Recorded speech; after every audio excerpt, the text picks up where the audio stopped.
யாருக்கு வாக்களிப்பது என்பது ஒவ்வொரு வாக்காளர்களின் முடிவில் தங்கியிருக்க வேண்டுமே ஒழிய பிறரது வற்புறுத்தலில் தங்கியிருக்க கூடாது என்பதை மனதில் எடுக்க வேண்டும்.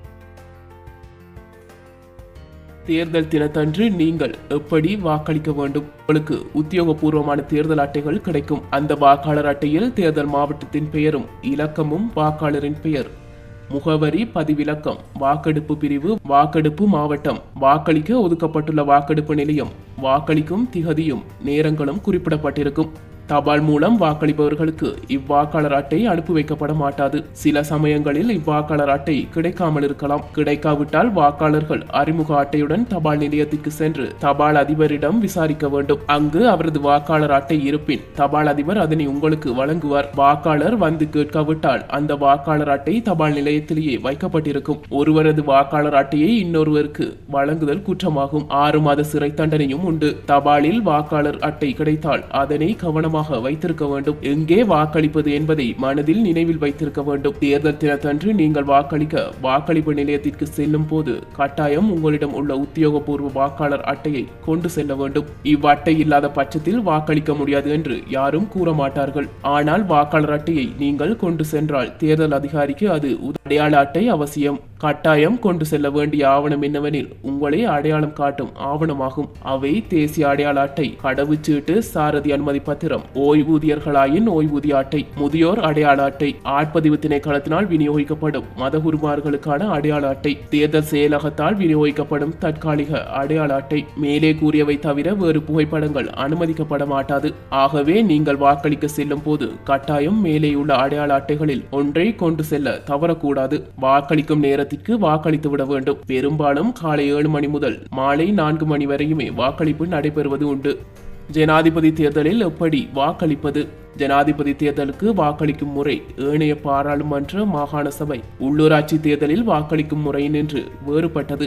ஆகவே அதனை தெளிவாக அறிய வேண்டும். அரசியலமைப்பின்படி ஜனாதிபதியானவர் மக்களால் தெரிவு செய்யப்படுகிறார். 1978ஆம் ஆண்டு அரசியலமைப்புக்கு முன்னர் தேசாதிபதி மக்களால் தெரிவு செய்யப்படவில்லை.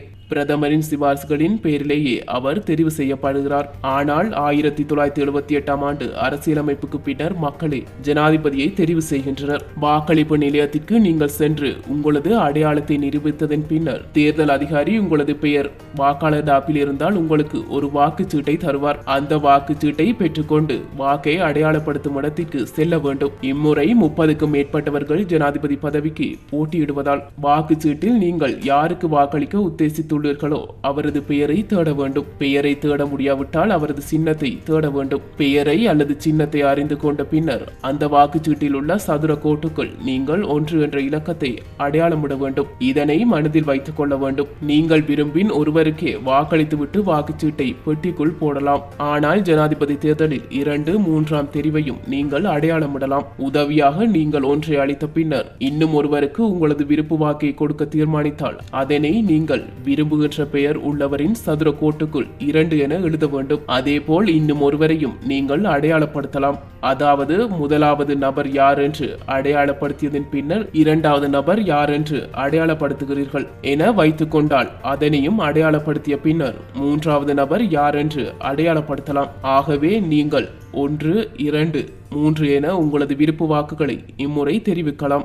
முக்கியமாக கவனிக்க வேண்டியது என்னவெனில் 1 எழுதாமல் 2, 3 என்று மட்டும் எழுதினால் அந்த வாக்குச்சீட்டு செல்லுபடியாகாமல் போகலாம். கட்டாயம் 1 எழுதப்பட வேண்டும். அதன் பின்னரே 2, 3 எழுதப்பட வேண்டும். இது சிக்கலான விடயம் என கண்டால் நீங்கள் விரும்புகிற நபர் ஒருவருக்கு மாத்திரம் புள்ளடி அல்லது 1 என்ற இலக்கத்தை மாத்திரம் இட்டு வாக்களிக்கலாம். மேலும் கவனிக்க வேண்டியதொரு விடயம் 1, 2, 3க்கு மேல் 4, 5 என்று எழுதியிருந்தால் அந்த வாக்குச்சீட்டு செல்லுபடியாகாமல் போகலாம்.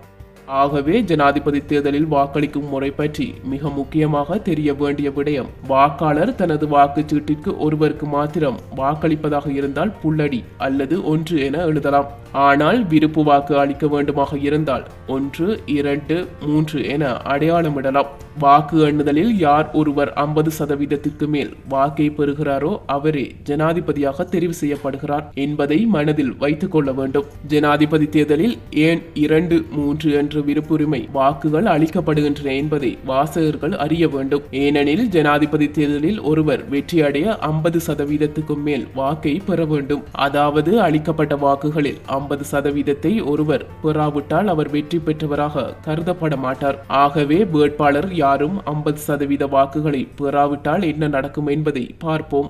50% வாக்குகளை பெறாவிட்டால் என்ன நடக்கும்? ஜனாதிபதி தேர்தலில் A, B, C, D என 4 பேர் போட்டியிடுகின்றனர் என எடுப்போம். தேர்தலில் ஒருவரும் 50க்கு மேற்பட்ட வாக்குகளை ஒருவரும் முதலாவது கணிப்பில் பெறவில்லை எனவும் எடுப்போம். அவர்களில் A, B, A கூடுதலான வாக்குகளை பெற்றுள்ளனர் எனவும் எடுப்போம். இச்சந்தர்ப்பத்தில் C, D போட்டியிலிருந்து தவிர்க்கப்படுவார்கள். மற்றைய A, B இருவருமே போட்டிக்கு எடுத்துக் கொள்ளப்படுவார். நீக்கப்பட்டவர்களின் வாக்குச்சீட்டுகளில் C, D யில் காணப்படுகின்ற இரண்டாவது விருப்பு வாக்குகள் வாக்கின் கணிப்பிற்காக மேலே கூறிய A, B யின் வாக்குகளுடன் சேர்க்கப்படும். அப்போது A, Bக்கு அறுதி பெரும்பான்மை கிடைக்கவில்லையாயின் நீக்கப்பட்ட C, D யின் மூன்றாம் விருப்பு தெரிவுகள் A, B யுடன் சேர்த்து கொள்ளப்படும்.